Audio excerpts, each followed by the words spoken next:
ito yung room namin dito sa Mactan. Ayan, na-confine yung anak ko, guys. Kasi nagsuka tayo siya. Ayan. May ceiling fan siya. Ito yung ward na kwarto. Dito.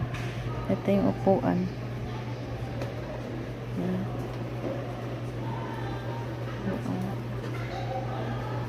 Meron siyang cabinet.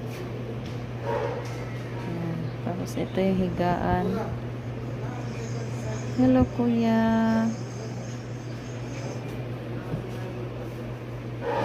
Yan lang siya, guys. Maganda yung kwarto dito sa Mactan.